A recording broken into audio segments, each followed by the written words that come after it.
Everybody has their heroes, right? Cultures have had heroes and legends for millennia. The Greek had Hercules, right, among many others. The Brits had King Arthur. In modern day, we have our own superheroes and legends, do we not? We've got the likes of Captain America and Spider-Man and Batman and these almost mythological type characters that we enjoy reading about or watching movies about. And there's something that we gravitate towards in those heroes. And we see a similar story in a lot of the heroes. A lot of the heroes come from unexpected places and go through intense trials to become who they are as a hero, who they are in the mythos of any particular culture. I mean, you look at King Arthur, for instance, a young boy nobody thought anything of, yet he was the only one able to pull the sword out of the stone, and he became the king. Or you look at our modern day ones. You look at Captain America, who was an underweight asthmatic, but he had a passion for his cause. Or Batman, whose his very persona was formed from the tragedy and the trial of his childhood. We gravitate towards these characters. Of course, they're all fictional. Today, I want to look at a hero who's very real. A hero that comes straight out of the pages of history. If you want to read along, we're going to be in Judges chapters 6, 7, and 8. I won't be reading super specifically from there. But I want to tell you the story of this hero that we see beginning in Judges chapter 6. Our story begins in a very troubling time for the nation of Israel.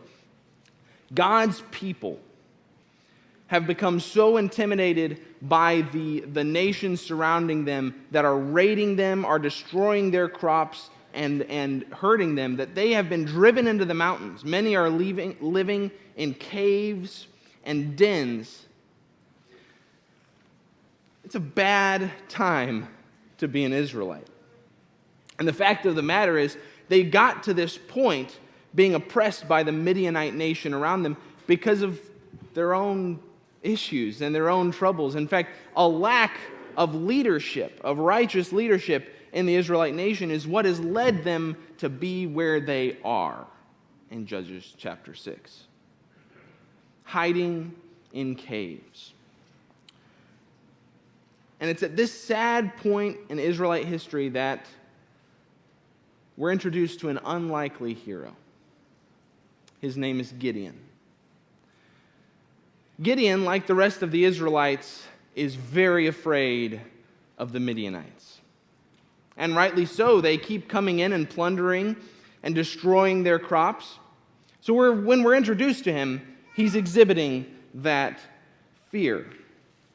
And he describes himself as the weakest of the weakest. He says, I am of the least clan of the tribe of Manasseh, and I am least in my father's house.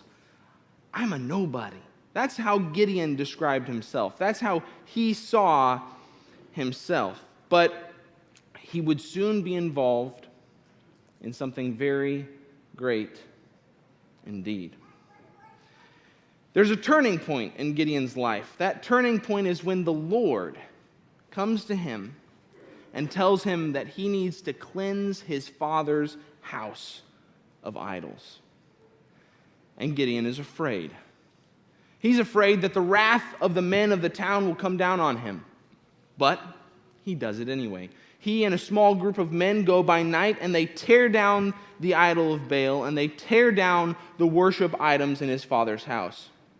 And when the men of the town see it, they want to kill him. So he was right to be afraid of them. But his family and his friends give him a nickname because of this.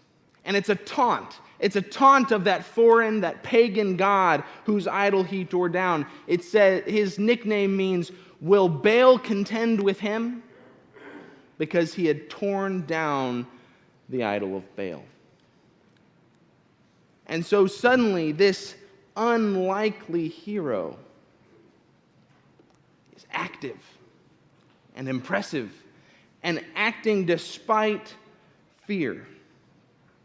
Soon after the event of cleansing his father's house of idols, the Midianites, who had been oppressing and raiding the Israelites, they joined forces with the Amalekites. And they camp against them to make war against them. Gideon sees the need, and he steps up. He calls all of his clan, and he calls all of his tribe, and he calls the men from the neighboring tribes, and he gathers an army to face off against the Amalekites and the Midianites. He gathers 35,000 people. Actually, I believe it's 32,000 people, to face off against the Midianite army of 135,000. He steps up and he leads the army out and he camps against the Midianites and the Amalekites. And so what we see is this unlikely hero stepping up and leading an army, becoming the hero of Israel. The story's incredible, and we know it well. At God's instruction, he whittles that 32,000 down to 10,000. And then from 10,000 to 300. Less than 1% of his original army's size, going up against an army of 135,000. And he does it anyway. They attack the army. With a meager 300 men, Gideon is able not only to rout the Midianite army, but destroy it. He captures the leaders of the Midianite army and executes them. At the end of the day, of the 135,000 people in the Midianite army, 15,000 remain and are run off. Gideon has become the hero of Israel.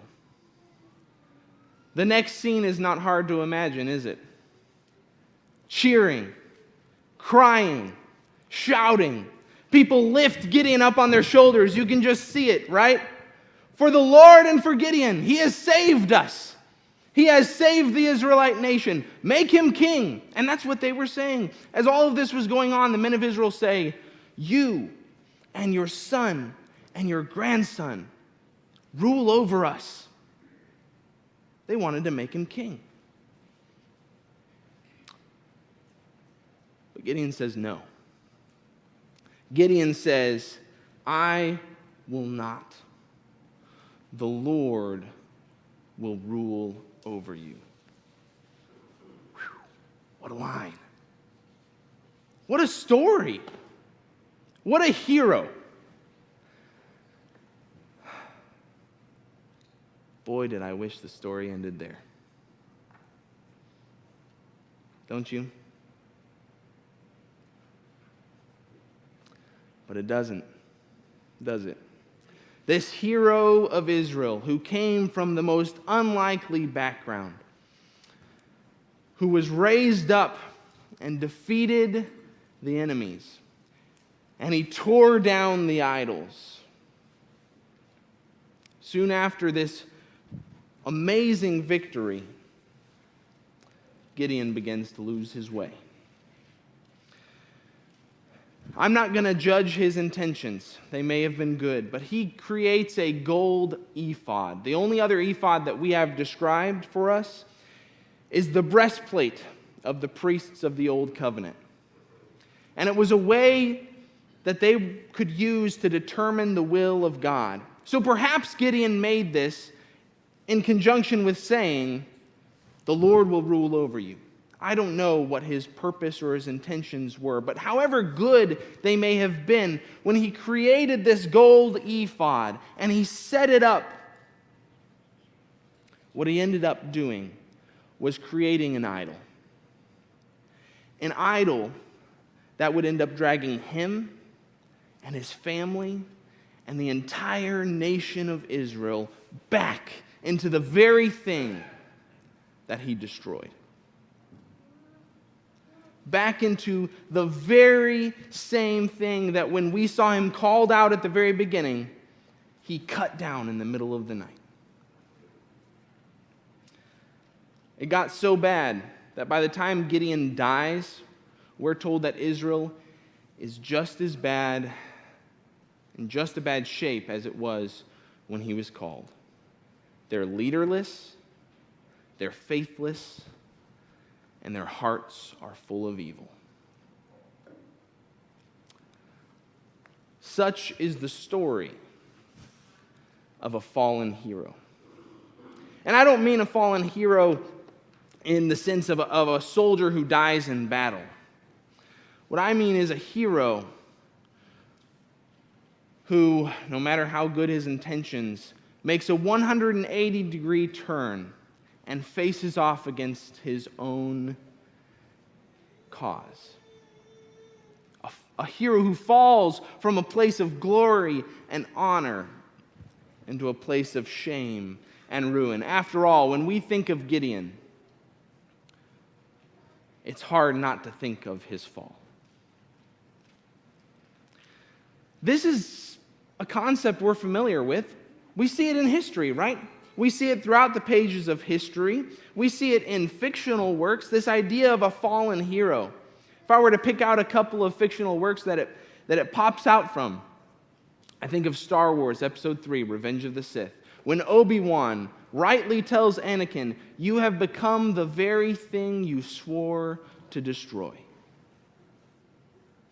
Or how about in The Dark Knight, Harvey Dent, a young, idealistic politician, foreshadows his own fate when he says, "You either die a hero or you live long enough to see yourself become the villain." The fallen hero is an archetype. It's a tragedy that we see repeated throughout history and throughout fiction and literature. But when we look at Judges chapter 6, chapter 7, chapter 8, there's something important that we need to recognize. When we look at the story of Gideon, in contrast to all of the pop culture references that I could possibly make. In the story of Gideon, it's such a tragic ending. And we wish that he could live happily ever after. But the important distinction that needs to be made between these chapters of Scripture and anything else we look at, Gideon's not the hero.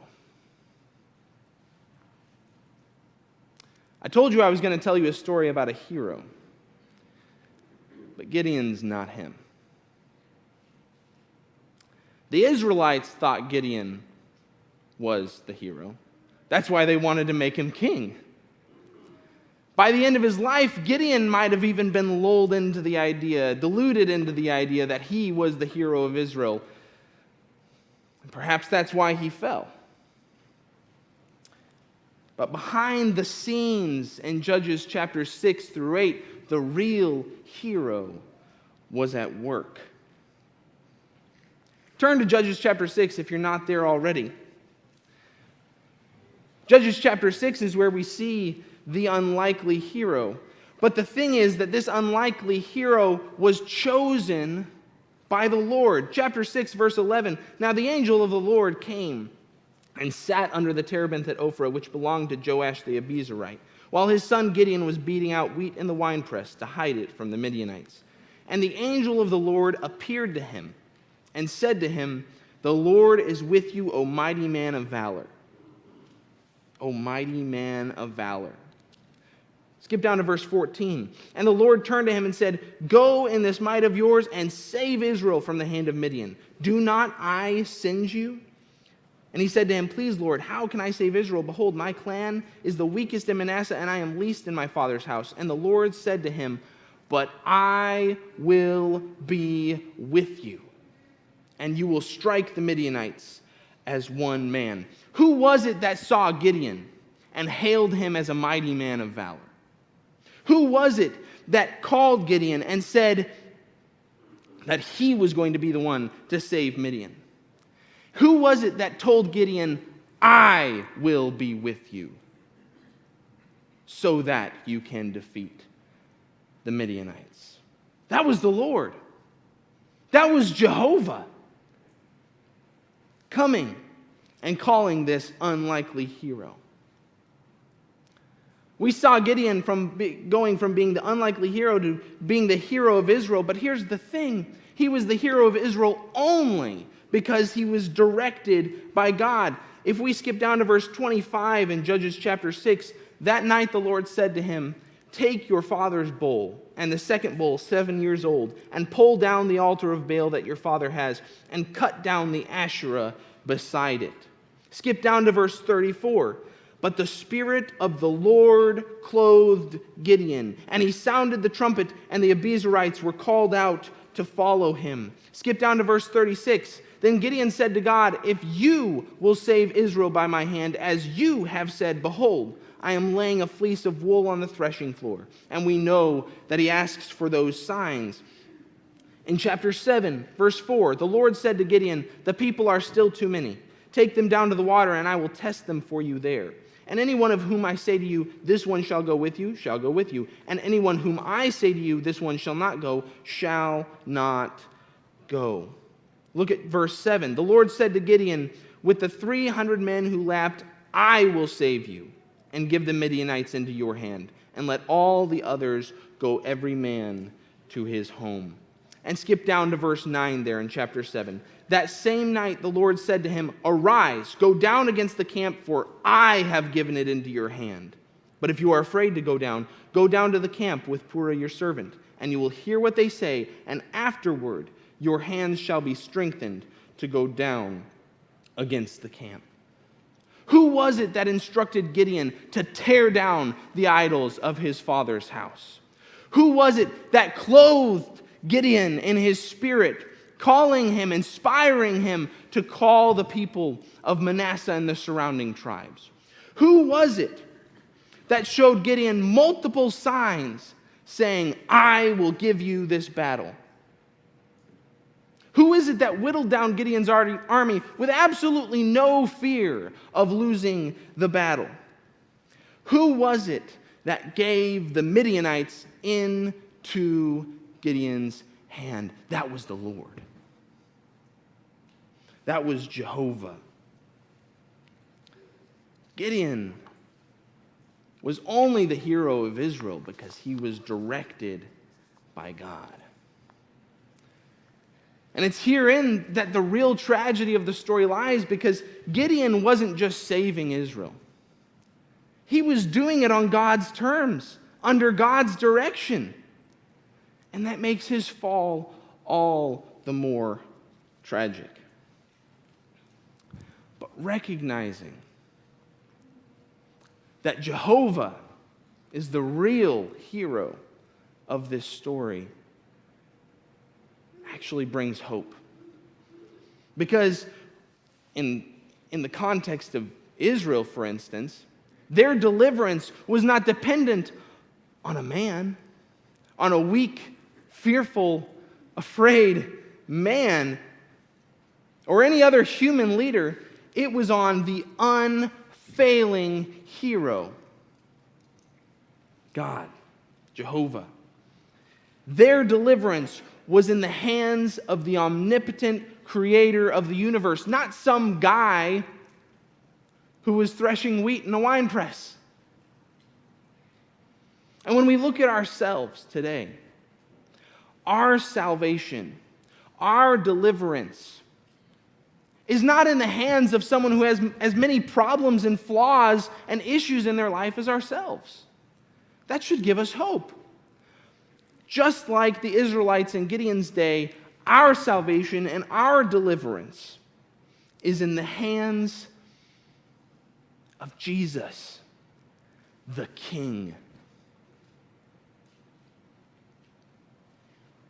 So I thank God that our hero of faith and our hero of salvation is not Gideon. And I'm thankful that our hero is not any other man or woman who has as many problems as we do. I'm thankful that our hero and our deliverer is the King, Jesus, the Christ, and he is made no less powerful when we fail.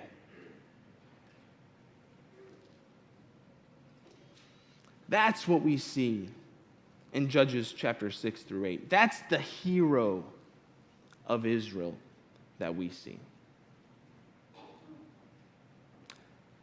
Gideon's life gives us opportunities to learn, opportunities to apply what he experienced to our lives.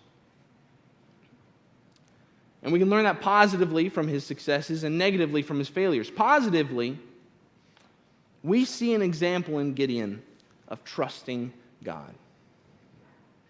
After all, how many of us would like to lead an army of 300 against an army of 135,000? Gideon may sometimes get a bad rap for being fearful and afraid, but when it came down to it, God overcame his fear. God worked through him despite his flaws and his fear because he trusted God. And we can learn from that, to trust God, because God will work through our fear, he will work through our flaws, and we need to do things God's way, even if it doesn't feel like it makes sense. After all, in what world does attacking an army of 135,000 with 300 people make sense? It doesn't. But he trusted God. And so should we. Trust God even when it feels like it doesn't make sense. But we should also point to God. Gideon actually is a positive example of this. Again, before his fall, his tragic fall, Gideon said, "The Lord will lead you." And when he prayed to God, when he asked for signs, he never made bones about the fact, "Will you deliver Israel by my hand?" He knew who the author of his salvation was. He knew who the hero of the story was, at least at that point. He was invigorated and passionate for the cause of his God. And he pointed to him through that. But obviously, Gideon is not only a positive example, he's a negative example. And this is the part that's hard for us to grapple with, because we want this story to end well. It began so well. How we begin doesn't matter. How we begin does not matter. We could be like Gideon. We can be born in the backwoods to a no-name. We can be afraid. We can start out unsure of anything and anyone, hiding in a cave. And God can and will use us to accomplish his purpose. How we begin does not matter. But if Gideon teaches us one thing, how we finish matters. And we need to finish well. Because finishing means sticking with it. Will we continue to trust God? Will we continue to point others to him? Because it doesn't matter how we begin, how we finish matters. If we commit ourselves to God, we are committing ourselves to a lifetime of serving him. Because the end of our lives is the only valid stopping point.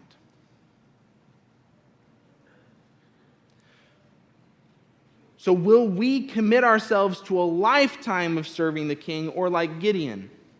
Will we serve him for a while and then find ourselves falling back into sin and dragging our family and our friends and our community back into the pit of muddy sin?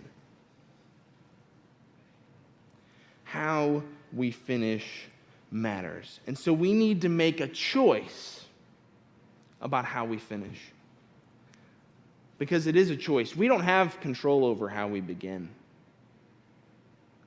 But we have a choice as to how to finish. And the choice really boils down to this. Who's the hero?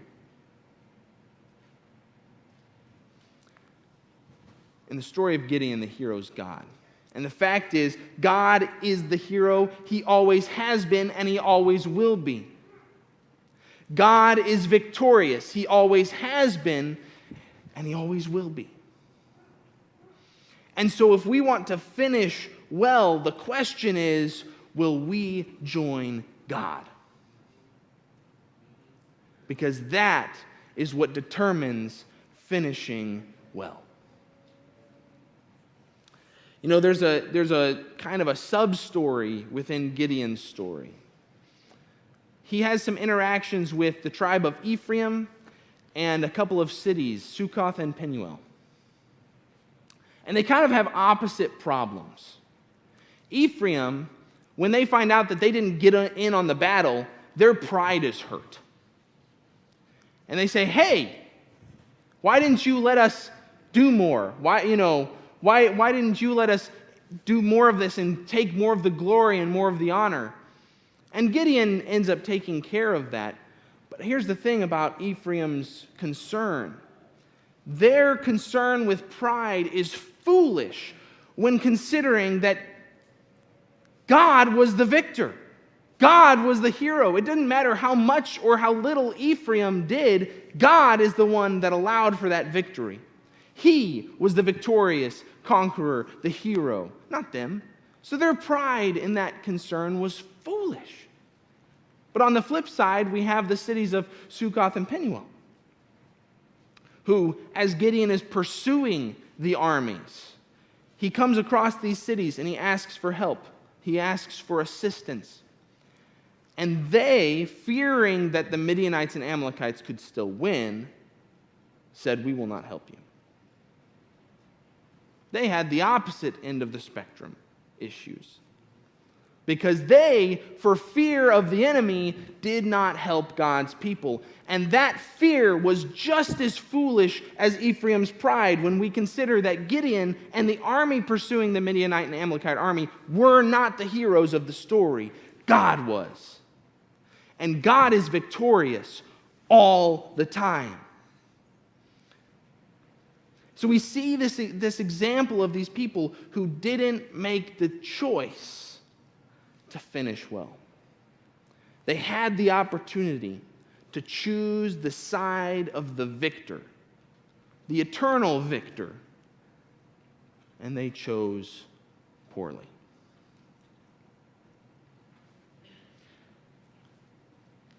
The pride of Ephraim, the fear of those cities, are foolish in the face of God, the hero. God, the unfailing hero. When God is the hero, it's not a question of if he will be victorious. It's a question of if we will join him. And that is the only question. You know, the best choice that Gideon ever made was trusting God and following at his word. That was the best decision that Gideon had ever made.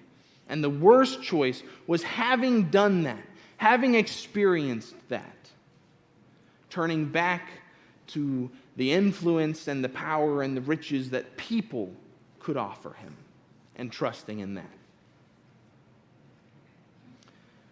The choice remains for us today. For everybody in this room, whether we've already committed ourselves to Christ or haven't, are we going to finish well? And finishing well means choosing the side of God, the hero. Will you commit yourself to him? That's the question for all of us this morning. And if we can help you answer that question, please come down right here as we stand and as we sing.